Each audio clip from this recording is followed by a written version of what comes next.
같이 기도하시겠습니다. 세상을 구원하신 주님의 이름을 찬양합니다. 오늘도 우리를 주님의 전에 불러주시고 구원받은 성도들로 주님의 이름을 찬양하게 하시니 주님 감사드립니다. 날마다 우리의 삶이 그 구원을 잊어버리고 또는 그 구원에 대한 확신이 흔들려서 세상을 자꾸 바라볼지라도 주님의 성령께서 우리 안에 계시고 우리를 붙잡아 주시고 우리를 또 공동체로 하나가 되게 하셨으니 이 안에서 우리가 주님을 예배하고 찬양함을 통해서 다시 한번 우리 안에 있는 믿음과 구원의 확신이 강해질 수 있도록 주의 성령으로 역사하여 주시옵소서. 주님, 우리가 세상을 살아가면서 흔들린 모든 것들을 다시 한번 주님 앞에 내려놓습니다.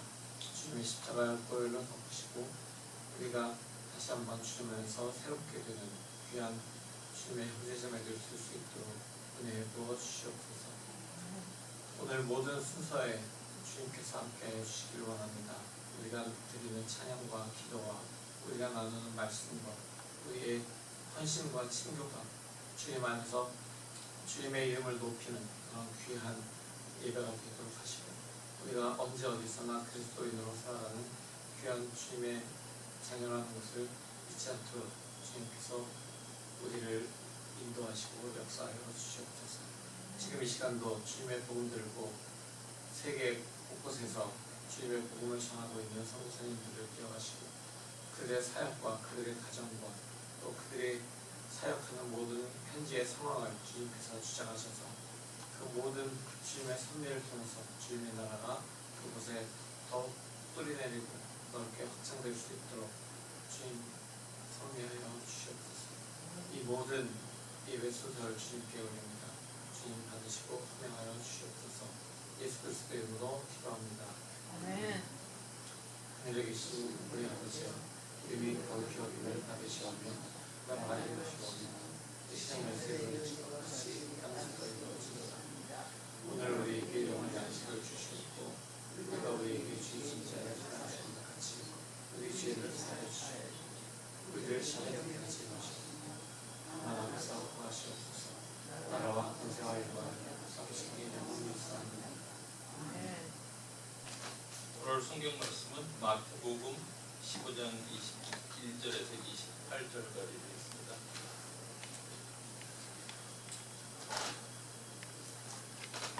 예수께서 거기에서 떠나서 두로와 시돈 지방으로 가셨다. 마침 가나안 여자 한 사람이 그 지방에서 나와서 외쳐 말하였다. 다윗의 자손이신 주님, 나를 불쌍히 여겨 주십시오. 내 딸이 귀신이 들려 괴로워하고 있습니다. 그러나 예수께서는 한마디도 대답하지 않으셨다. 그때 제자들이 다가와서 예수께 간청하였다. 저 여자가 우리 뒤에서 외치고 있으니 그를 안심시켜서 떠나보내 주십시오. 예수께서 대답하셨다. 나는 오직 이스라엘의 집에 길을 잃은 양들에게 보내심을 받았을 따름이다. 그러나 그 여자는 나와서 예수께 무릎을 꿇고 간청하였다. 주님, 나를 도와주십시오. 예수께서 대답하셨다. 자녀들의 빵을 입어서 개들에게 던져 주는 것은 옳지 않다. 그 여자가 말하였다. 주님, 그렇습니다. 그러나 개들도 주인의 상에 떨어지는 부스러기를 얻어 먹습니다. 그제서야 예수께서 그 여자에게 말씀하셨다. 여자여, 참으로 내 믿음이 크다. 내 소원대로 되어라. 바로 그 시각에 그 여자의 딸이 나았다. 아멘. 우리 주 예수 그리스도의 은혜와 평강이 함께 하시기를 기원합니다. 집 밖에서 일을 하다 보면 손이 좀 더러워질 때가 있습니다. 저는 좀 장갑을 잘 안 끼었는데 요즘엔 좀 끼는데요. 예전에는 장갑을 안 끼고 일을 했어요. 그러다 보니까 목공이나 콘크리트 같은 거, 시멘트 작업을 하다 보면은 손에 먼지가 굉장히 많이 묻습니다. 근데 그럴 때 누군가가 간식을 줘요. 떡 같은 거를 줍니다. 그 손에 끈적끈적 붙잖아요. 떡 같은 거를 주면 어떻게 그걸 먹어야 되는지 아십니까?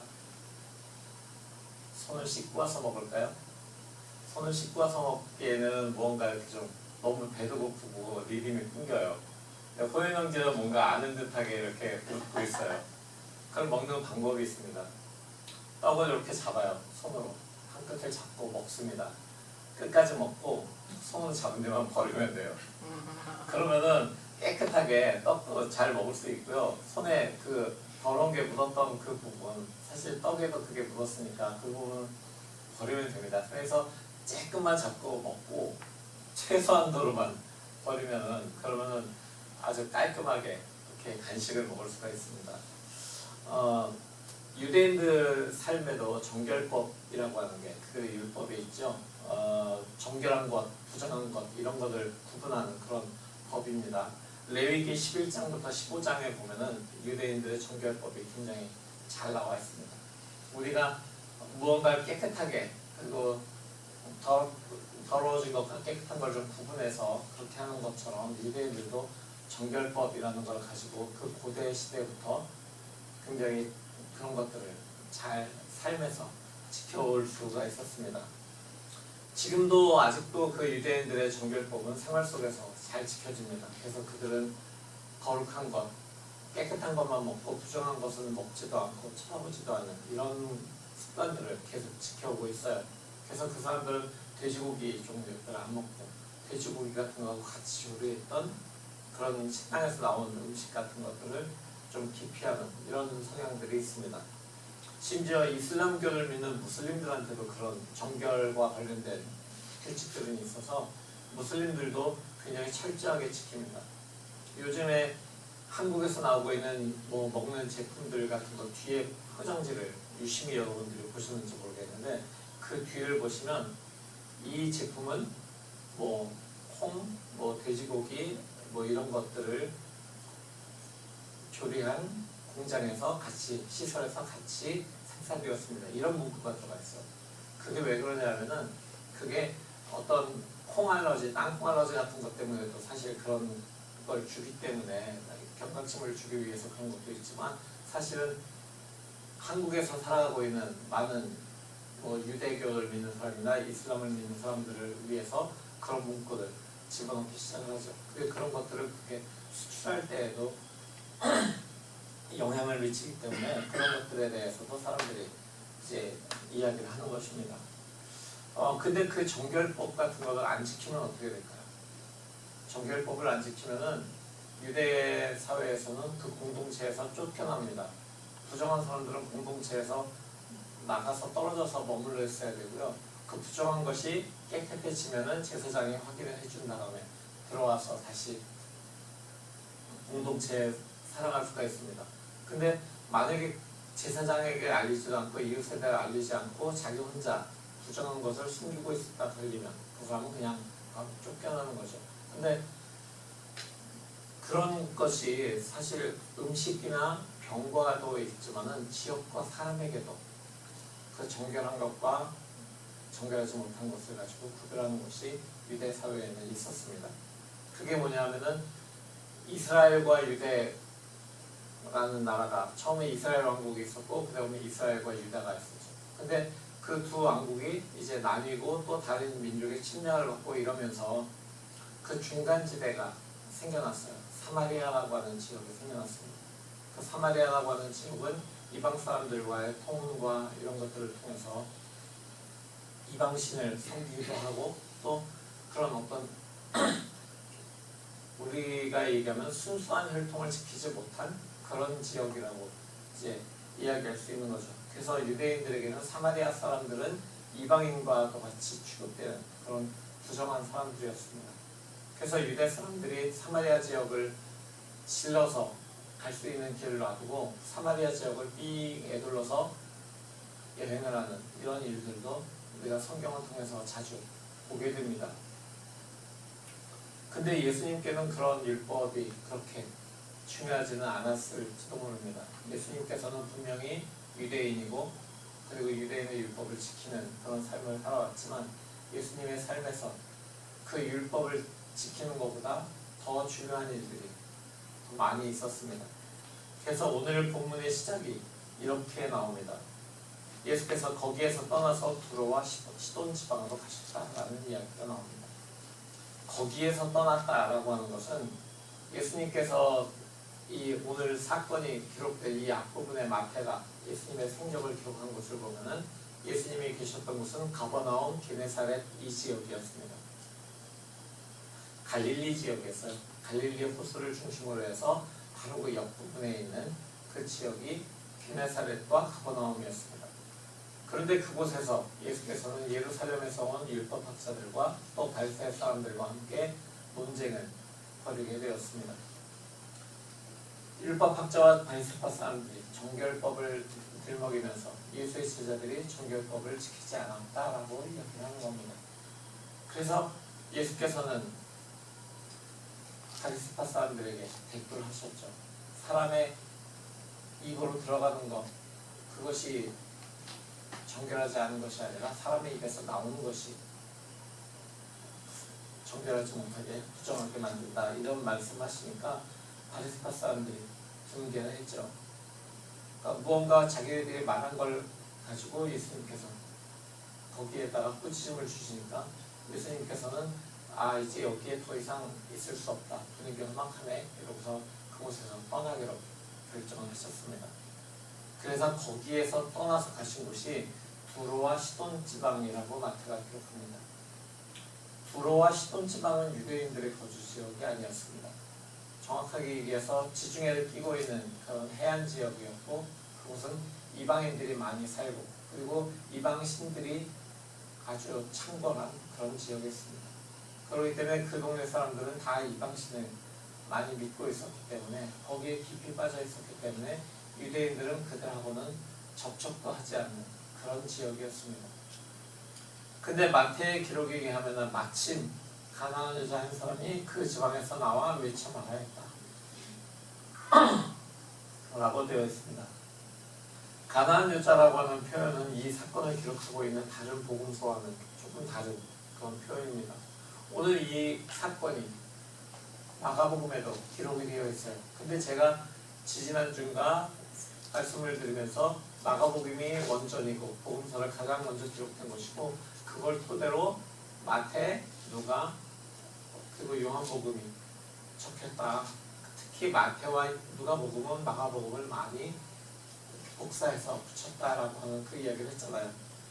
그런데 마가복음에도 똑같은 이야기가 나와 있는데 마가복음에는 조금 다르게 나와 있습니다. 뭐라고 나왔냐면은, 마가는 그 여자는 그리스 사람으로서 시로피니키아 출생이라고 이야기합니다. 근데 마태는 가나안 여자라고 기록을 합니다. 왜 이렇게 그리스 여자인데 가나안 여자라고 표현을 할까요? 사실 가나안과 그리스는 조금 지역적으로 다를 수 있는데 왜 그렇게 이야기했을까라는 것을 생각해 보았습니다. 근데 마태라고 하는 이 저자에 우리가 초점을 맞추고, 그리고 마태복음을 가장 먼저 읽게 될 사람들이 누구였을까?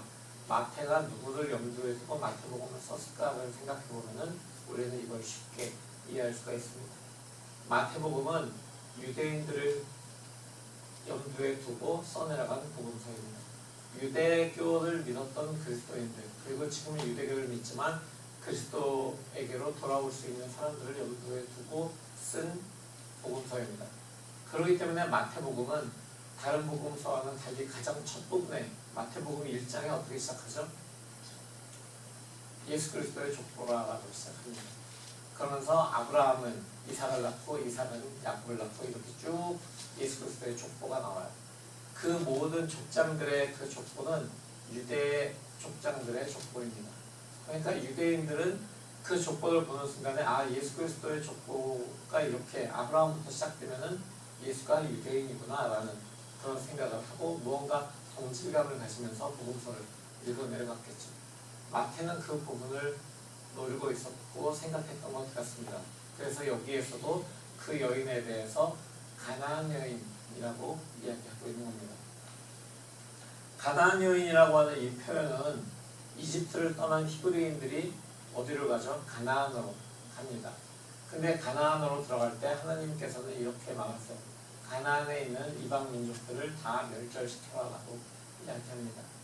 그 모든 이방 민족들을, 가나안에 있는 사람들을 멸하고, 그리고 거기에서 너희가 정착해서 하나님의 나라로 하나님의 백성으로 살아가야 된다라고 말씀하셨는데, 그만큼 가나안 사람이라고 하는 그 대상들은 진멸의 대상이었고, 그리고 하나님께로 돌아올 수 없는 그런 사람들이었습니다. 그렇기 때문에 가나안 여자라고 하는 이 마태의 표현은 접촉하지 말아야 될, 유대인으로서 접촉하지 말아야 될 여인이 지금 예수께 와서 외쳐서 요청하고 있다라고 하는 그 표현을 하고 있는 것입니다. 그 여인이 이렇게 이야기합니다. 다윗의 자손이신 주님, 나를 불쌍히 여겨주십시오. 내 딸이 귀신이 들려 괴로워하고 있습니다. 여기서 다윗의 자손이신 주님이라고 하는 이 외침이 굉장히 놀랍습니다. 아마 유대인 독자들도 이 부분을 눈여겨서 보았을 것입니다. 이 대목을 쭉 읽으면서 가나안 여인이 나와서 외쳐서 얘기하는데, 다윗의 자손인 주님이라는 표현을 합니다. 예수 그리스도를 다윗의 자손, 약속의 성취로 오신 메시아, 그리고 자신의 주님으로 이 여자가 표현하고 있는 것입니다. 어떻게 이방인이, 감히 가나안 여인이 이렇게 표현할 수 있었을까? 유대인 독자들은 굉장히 놀랐을 것입니다. 그러나 비록 이방 지역에서 살아가던 가나안 여인이었지만, 이 여인은 예수가 누구이신지, 예수의 그 사역을 통해서 예수의 소문을 들었고, 그리고 그분이 정말 메시아시다, 약속의 성취로 오신 분이다, 그리고 나의 주님이 될 것이다, 나의 주님이시다 라고 분명히 그 여인은 믿게 되었던 것 같습니다. 그렇게 정확하게 알고 고백한 이 고백이 다윗의 자손이신 주님, 나를 구원해 주십시오, 나를 불쌍히 여겨 주십시오 라고 하는 이런 외침으로 나왔던 것입니다. 그런데 예수님께서는 다행인지 불행인지 아무런 대꾸도 하지 않으십니다. 이방인 여인이 외치니까, 가나안 여인이 외치는데 그래 왜요? 라고 이야기하는 게 아니라 가나안 여인의 외침에 대꾸도 안 하십니다. 이방 여인이라서 아마 그러시지 않았을까라고 생각합니다. 정결법에 대해서 논쟁을 하고 왔으니까 무언가 조금 더 자기 검열이 심해졌기 때문에 그러지 않으셨을까라고 생각을 해봅니다. 근데 이 여인이 참으로 끈질깁니다. 계속 예수와 제자들 가까이서 소리 지르면서 졸라대고 있습니다. 그런데 제자들이 참다 못해서 예수께 말합니다. 저 여자가 우리 뒤에서 외치고 있으니까 그를 안심시켜서 떠나보내 주십시오 라고 얘기합니다. 근데 우리말 성경은 참 언어 순화를 잘했어요. 왜냐하면은 영어 성경을 보면은 tell her go away 라고, she's bothering us with all her begging 이라고 나옵니다. 근데 이게 헬라어 원문에는 조금 더 강한 표현이에요. 헬라어 원문의 뜻을 보면은 이런 표현이에요. 제발 저 여자 좀 쫓아주세요. 계속 까마귀처럼 악을 쓰고 있으니까 참기 힘들어집니다 라는 이야기를 합니다. 까마귀가 깍깍대는 소리 여러분 들어보셨죠? 저희도 집 앞 나무에 까마귀가 때려 날라와서 깍깍거리면 주은이가 질색을 합니다. 왜 저렇게 시끄러운지 모르겠다고요. 꼭 잘 때 그렇게 좀 잠을 자보려고 할 때 낮이고 아침이고 밤이고 가리지 않고 깍깍대니까 사실 좀 견디기 힘든 것은 사실입니다. 근데 그 까마귀가 깍깍대는 것처럼 지금 이 여인이 귀찮게 하고 있으니 좀 쫓아주세요 라고 제자들이 이야기하는 겁니다. 그동안 예수께서 보이셨던 너그러움을 생각하면은 사실 그냥 못 이기는 척 제자들이 이렇게 요청을 할 때, 그래 무슨 일이냐 라고, 딸이 귀신이 들렸다고? 라고 하면서 고쳐주실 만도 합니다. 근데 예수께서는 전혀 반응을 보이지 않으십니다. 그러면서 이렇게 말씀하세요. 나는 오직 이스라엘 집에 길을 잃은 양들에게 보내심을 받았을 따릅니다. 좀 매몰찬 그런 이야기입니다. 그래서 이스라엘 사람들만 내 사역의 대상이 된다라고 말씀하시는 거예요. 그러니까 여인이 예수께 무릎을 꿇고 이야기합니다. 주님, 나를 도와주십시오. 여기서 무릎을 꿇었다라고 하는 표현은 그냥 단순히 무릎만 이렇게 꿇은 게 아니라 무릎을 꿇고 오체투지라고 이제 우리가 표현하는데, 무릎과 손과 이마가 다 땅에 닿아 있는 그런 상태입니다. 완전 땅바닥에 바짝 엎드려서 자신을 낮추는 그런 행위죠. 그만큼 여인의 절박함을 지금 이 여인은 온몸으로 표현하고 있습니다. 근데 주님께서 다시 매몰차게 대답하십니다. 자녀들의 빵을 집어서 개들에게 던져주는 것은 옳지 않다. 자녀들의 빵을 집어서 개들에게 던져주는 것은 옳지 않다라고 이야기하시니까, 이거 잘 들으면 그냥 이렇게 들으면은 뭐 그렇지라고 생각할 수도 있지만, 유대인들에게 돌아가야 할 것을 이방인들에게, 개 같은 이방인들에게 주는 것은 옳지 않다라는 그런 표현입니다. 그런데 이 여인이 한 수 더 예수님보다는 높았던 것 같습니다. 이렇게 이야기합니다. 주님, 그렇습니다. 그러나 개들도 주님의 상에서 떨어지는 부스러기는 얻어먹습니다. 제가 설교 시작하면서 더러운 손으로 떡 먹는 방법 가르쳐드렸잖아요. 근데 유대인들은 밥 먹기 전에 손을 꼭 씻어야 돼요. 정결법에 의해서. 근데 유대인들도 손을 씻을 수 있는 그런 상황이 안 되면은 그 빵이 나오잖아요. 난이라고 하는 그 넓은 그 빵이 나오는데, 그걸 이렇게 찢어가지고 그 손을 이렇게 먹을 부분만 이렇게 그 밀가루에다 닦아요. 밀가루 빵에다가. 그래서 그 빵 버립니다. 그럼 그건 산 밑에 있던 개들이 먹겠죠. 그리고 밥을 다 먹은 다음에 물이 부족한 동네니까 빵 남은 걸 가지고 이렇게 접시에 있는 기름기나 이런 걸 좀 닦아서 그것도 역시 버립니다. 그것도 역시 개들이 먹습니다.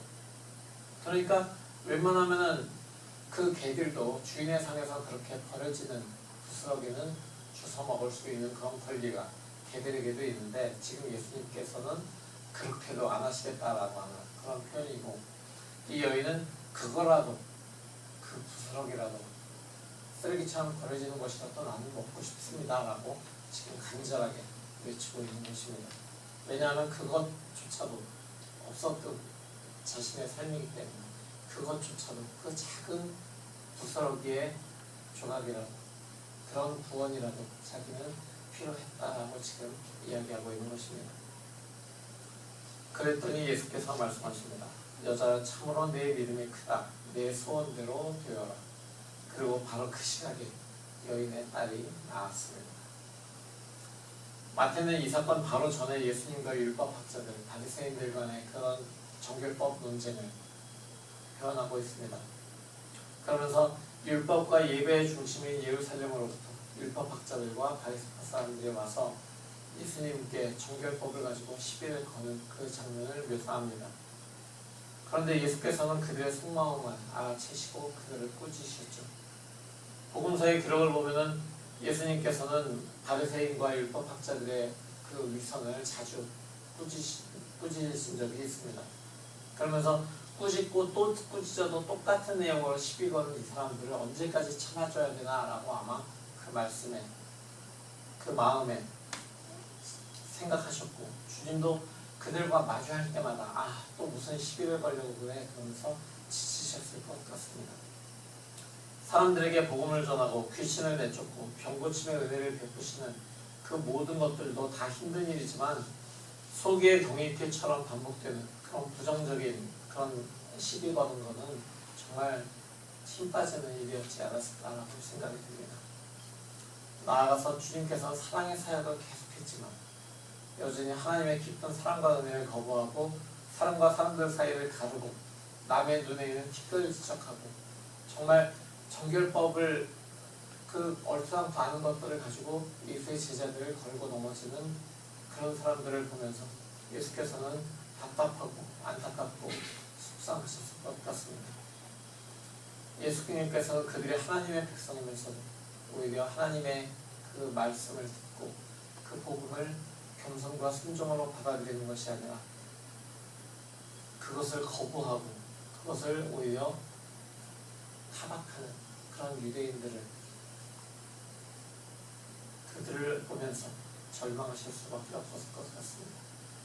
결국 그런 그들의 불신이 쌓이고 쌓여서 예수님을 십자가 죽음까지 몰고 가는 그런 사태를 우리는 보게 되지 않습니까? 그런데 예수께서는 지금 이스라엘이 아니라 오히려 두로와 시돈과 같은 거기에 있는 가나안 여인에게서 참된 믿음을 보게 되셨습니다. 이 여인은 평생 다시는 만날 수 없는 가장 위대한 세상의 주인이신 주님 앞에 나오고 있습니다. 그러면서 그 주님에게 온전한 그런 구원도 아니고 상에서 떨어지는 부스러기 같은 그런 구원이라도 그런 자비라도 베풀어 주시기를 지금 바라고 있는 것입니다. 자신의 모든 자존심을 접고 주님이 베풀어 주실 수 있는 아주 작은 자비의 한 조각이라도 그 여인은 그 산에서 떨어진 부스러기라도 나에게는 충분합니다 라고 하는 그런 태도로 예수님의 발 앞에 엎드려 있는 것입니다. 예수님께서는 바로 이 가나안 여인의 마음 깊은 곳에서 나온 메시아에 대한 확신, 그리고 다윗의 자손이신 예수의 이름을 부르면서 그분을 자신의 주님으로 고백하는 이 여인의 고백을 기뻐서 받아주신 것입니다. 율법의 문구에만 매달리면서 복음을 배척하는 유대인들을 상대하기에는 지쳤던 그런 예수님께 이 가나안 여인의 이 강한 이런 믿음과 자신의 그 믿음에 대한 확신은 예수님께서 이방인들에 대한 복음의 수방을 다시 한번 확인하시는 그런 귀한 사건이었을 것입니다. 사랑하는 성도 여러분, 오늘 우리에게 주어진 이 복음을 받아들이고 그 말씀의 반석 위에 굳게 서 있으시기를 기원합니다. 우리를 향한 주님의 사랑은 무한한 사랑입니다. 유대인들처럼 율법에 묶여서 스스로를 그 사랑에서 떠나지 마십시오. 사도 바울이 로마서 8장의 말씀을 통해서 이렇게 이야기합니다. 죽음도 삶도 천사들도 권세자들도 현재일도 장래일도 능력도 높음도 깊음도 그 밖에 어떤 피조물도 우리를 우리 주 예수 그리스도 안에 있는 하나님의 사랑에서 끊을 수 없습니다. 우리는 이 위대한 사랑을 받고 있는 그런 사람들입니다. 그렇게 이 사랑으로 찾아온 주님의 구원을 겸손하게 받아들이고 이 구원을 전하는 삶을 살아나가야 합니다. 우리는 이 위대한 사랑으로 하나님의 자녀가 되었고 이 거룩한 사역에 초대받은 사람들입니다. 어떠한 어려움이 있어도 실망하지 말고 가나안 여인처럼 겸손하게 무릎 꿇고 주님의 구원을 의지하고 그 구원의 확신을 붙들고 주님의 사역에 참여하는 우리가 되기를 바랍니다. 각자의 삶의 자리에서 자신의 아들을 주신 하나님의 사랑과 십자가에서 자신을 내어주신 그리스도의 은혜와 매 순간 우리 안에서 함께 하시면서 우리에게 믿음을 주시는 확신을 주시는 성령의 도우심으로 살아가는 우리 모두가 되시길 살아계신 예수 그리스도의 이름으로 축원합니다. 아멘. 오늘 이 말씀을 가지고 우리는 이렇게 기도하기 원합니다. 주님, 유대인들이 거부했던 그 구원의 복음을 받아들인 그 구원의 복음의 부스러기라도 얻기를 원했던 그 가나안 여인처럼 우리가 주님께 엎드렸을 때 주님께서 나에게 주셨던 그 구원을 감사드립니다. 바로 그 구원을 인해서 내가 이제 다윗의 자손이신 주님을 내 삶의 주인으로 모시고 계속해서 그 주님의 사역을 나의 삶에서 실천해 나가면서 살겠습니다. 주님, 나와 함께 하여 주십시오. 이렇게 기도하겠습니다.